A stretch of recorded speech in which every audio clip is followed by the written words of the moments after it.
Salut les gars, bienvenue dans ce nouvel épisode. Oui, je date. J'avoue que j'ai un peu délaissé le podcast, mais c'était pour de bonnes raisons. La première, elle est toute bête, mais en fait j'avais oublié mes codes d'accès. Voilà, du coup ça facilite pas le truc. Et la deuxième, elle est plutôt liée. Mon petit souci de légitimité, que j'avais peur de ce qu'allaient dire les gens sur mon podcast, parce que je me sentais pas légitime d'avoir un podcast, moi la meuf ordinaire, alors que voilà, il y a beaucoup de podcasts de personnalités publiques, enfin bref. Voilà, donc c'est pour ça que j'ai procrastiné. Mais si je suis là pour vous en parler, ça veut dire que je me suis dit, vas-y, flemme, vraiment. De toute façon, les gens, quoi que tu fasses, ils porteront un jugement sur ce que tu fais et sur aussi ce que tu ne fais pas. Donc autant faire ce que tu veux, toi. Et aussi petit disclaimer que je sais plus si je l'avais fait au départ, mais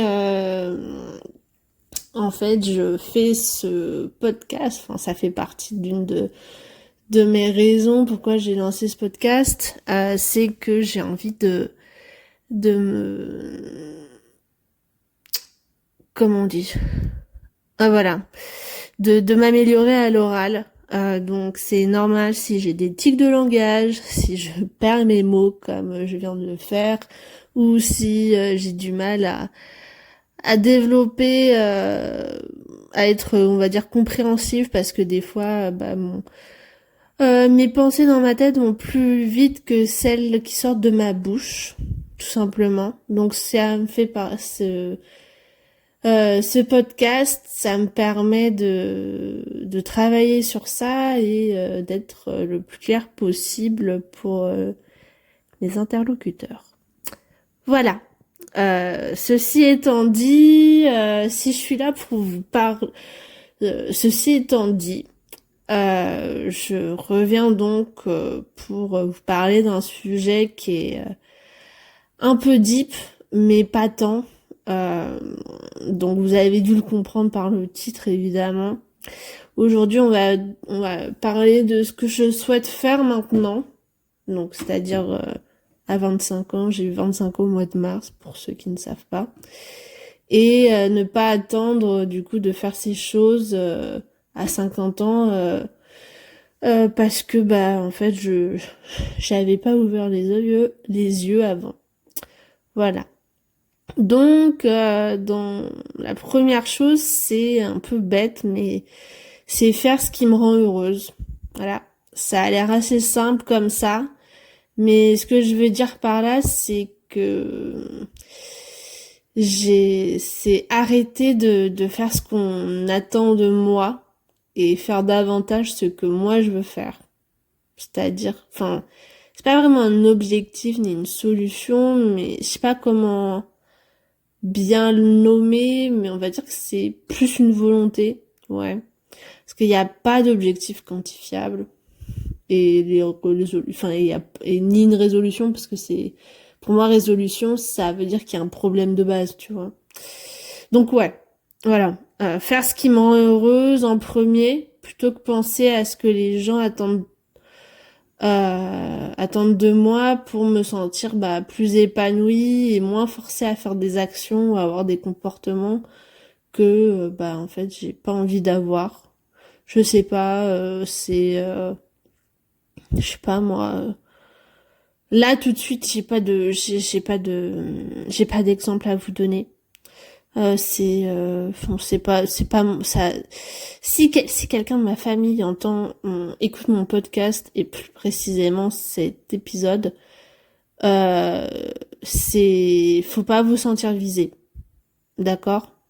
Genre, je sais pas, du coup, un exemple, c'est, voilà, ta mère m'a dit, oui, ce serait bien que t'appelles machin, machin, alors que t'as pas du tout envie parce que t'en as rien à foutre, parce que t'as pas d'affinité. Et ben, en fait, voilà, c'est, je ne l'appellerai pas parce que je n'ai pas envie de le faire, même si ça ferait plaisir à ma daronne. Voilà. Donc, deuxième volonté, c'est prendre soin de ma santé mentale. Donc, j'ai déjà commencé à le faire depuis 1 an et demi maintenant, et ça m'a fait un bien fou. Vraiment, je sais pas si c'est ma famille ou si c'est générationnel, mais mes parents, mes grands-parents, enfin, j'ai jamais entendu parler d'une personne qui fréquentait un psychologue dans ma famille. Alors je pense que pour certaines personnes de ma famille, au vu de ce qu'ils ont vécu dans leur enfance, enfin, dans leur vie en général, ce serait vraiment bien. Parce que il y a certaines personnes, je pense que ça fait partie des anciennes croyances aussi, peut-être des anciennes générations où comment dire, ils s'arrêtaient sur la santé physique alors que la santé mentale, c'est tellement, déjà c'est lié et c'est vachement important. Euh, donc voilà, cette volonté, ça m'a permis d'ouvrir les yeux sur des choses qui m'est arrivées quand j'étais petite et adolescente, que j'avais enfouies et du coup somatisées. Et ça m'a permis d'avancer sur des problèmes que j'aurais pu buter quand j'avais 40, 50 ans. Et voilà, donc je veux continuer à prendre soin de ma santé mentale et pas attendre de faire un burn-out ou une crise de la cinquantaine parce que en fait, bingo, ah mais oui, il m'est arrivé ça. Ah, c'est peut-être pour ça que je réagis comme ça. Et du coup, ne pas avoir appris à m'écouter plus tôt. Voilà. Et troisième volonté, j'ai l'impression de faire mon testament génial. Enfin, youhou. C'est faire la différence entre un corps en bonne santé et un corps mince. Donc, je m'explique. Depuis petite, que ce soit dans la société, dans mon cercle familial ou médical, on m'a toujours expliqué qu'il fallait être mince parce que c'était mieux. Alors mieux pourquoi on me le disait pas vraiment, euh, mais j'ai découvert petit à petit que c'était pour plaire aux hommes, pour rentrer dans le moule de la société, voilà. Parce que c'est synonyme de bonne santé d'être mince, souvent. Et parce que ça veut dire qu'on prend soin de son corps et de son alimentation. Donc, voilà, moi, j'étais un peu, on va dire que je me suis mise à réfléchir. Parce que j'étais pas forcément, enfin, j'étais très sceptique. Je me suis dit bizarre, enfin, ok. Euh, et avant de vous faire part de ma réflexion, je tiens à dire que je suis une mid-size, voilà, je suis une personne qu'on peut appeler mid-size, c'est-à-dire que je suis pas mince, mais je suis pas quelqu'un de fort, on va dire qui fait une taille 44 et plus. Du coup, on va dire que je rentre pas non plus dans les standards de beauté, de fast fashion dictés par la société. Donc je préfère vous dire que je parle de mon point de vue. Ce sera forcément objectif. Alors pas du tout objectif, du coup subjectif. Donc ma réflexion sur le lien entre avoir un corps mince et un corps en bonne santé, pour moi déjà ça tient pas. Je pense que vous l'aviez compris à mon ton. Tout simplement parce que pour moi tu peux faire un 36-38 à cas la taille entre guillemets qui est voulue par les jeunes filles, enfin par toutes les pas je dirais pas toutes les femmes parce que toutes les femmes ne sont pas comment dire, qui est influencé par la société.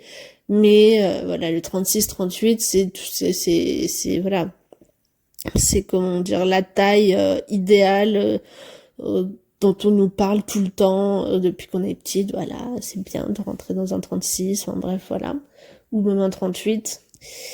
Et voilà, donc pour moi, tu peux faire cette taille de jean, de tout ce que tu veux, et avoir des carences nutritionnelles parce que bah en fait, souvent quand on est obsédé par notre corps, on a des TCA parce que bah, pour plein de raisons qui sont liées à des histoires personnelles, enfin c'est propre à chacun, mais voilà, il y a une volonté d'avoir un corps mince et en fait le fait d'être obnubilé par le résultat esthétique de ton corps, bah souvent t'en oublies du coup que ton corps a besoin de nutriments euh, pour fonctionner, pour répondre à des besoins nutritionnels, euh, pour euh, pour être capable de courir, pour être capable de faire de la piscine, pour être capable de, je sais pas moi, de résister à une épidémie de grippe, tout simplement. Et bah pour moi, enfin c'est mon cas par exemple, tu peux être en parfaite santé en faisant du 40-42 et en nourrissant ton corps avec une alimentation saine. Et pourtant, bah en fait, tu fais pas partie des standards. Enfin, t'es quand même perçu comme comment dire euh, comment expliquer ça? Euh, en fait, notre société, elle nous a tellement mis dans la tête qu'être mince, c'est forcément être en bonne santé, alors que être mid-size ou en surpoids, enfin voilà, et plus, c'était mal car on était parce qu'on était en mauvaise santé. Enfin, pour eux, en fait, bah, le fait que tu sois un peu forte ou que tu correspondes pas aux standards de beauté, c'est forcément que bah du coup tu dois faire un régime et tu nourris mal ton corps. Donc bon, moi, je suis pas d'accord avec ça. Vous l'avez compris. Et du coup, après, je dis pas que être mince, c'est synonyme de malnutrition non plus. Voilà. C'est juste que, en fait, bah, il y a tellement eu en fait, la perte de poids, des fois, est tellement priorisée par rapport à une bonne nutrition que, bah, en fait, les régimes créent des carences. Voilà. Quand on te dit oui, machin, faut pas que tu manges de sucre, pas que tu manges de lipides, pas que tu manges je sais pas, moi, de féculents. Bah, en fait, évidemment, tu crées ce type de régime-là, bah, comment dire, c'est dangereux pour la santé. Ça a des impacts sur, bah oui, la santé de notre corps, de la façon, dont il va marcher, enfin voilà. Et oh là là, attendez, il y a un truc qui est tombé par terre. En haut. Pardon, je reprends. Il y avait un crayon qui est tombé par terre, ça m'a fait peur. J'ai perdu ce que je voulais dire, mais c'est pas grave. Je voulais dire que, en fait, pour moi, ce qui m'importe maintenant, c'est pas d'être mince, et de correspondre aux standards de beauté comme j'ai pu le voir, comme j'ai pu avoir cette vision des choses avant. Mais pour moi, ce qui m'importe, c'est que c'est d'avoir une alimentation équilibrée tout en me faisant plaisir. C'est-à-dire manger tout de tout et bah, ne pas me restreindre enfin pas diaboliser certains les aliments comme on peut voir diaboliser le sucre, enfin bref. En fait, il faut savoir aussi ce qui est bon pour ton corps, ce qui est mauvais et avoir un juste milieu en fait. Faut pas si de toute façon les extrêmes ne sont jamais bons, on est d'accord. Euh, et euh, et voilà, je sais pas trop quoi, comment l'expliquer, mais voilà, c'est cette obsession d'avoir comment dire un corps mince. Bah en fait des fois malheureusement ça se fait au détriment d'avoir un corps en bonne santé et voilà. Je pense que je vais m'arrêter là parce que j'ai quand même pas mal parlé et que le but aussi c'est pas que je fasse enfin ouais, le but c'est pas que je fasse du tout une conférence, mais que bah, j'ai envie aussi de d'avoir vos avis sur ce que j'ai dit et si c'était pas clair, peut-être faire une seconde partie si ça vous intéresse, parce que j'ai encore quand même beaucoup de choses à dire. Euh, voilà. Donc c'est tout pour moi pour aujourd'hui. Je vous souhaite une belle journée. Prenez soin de vous. Et puis, ciao, ciao, hein.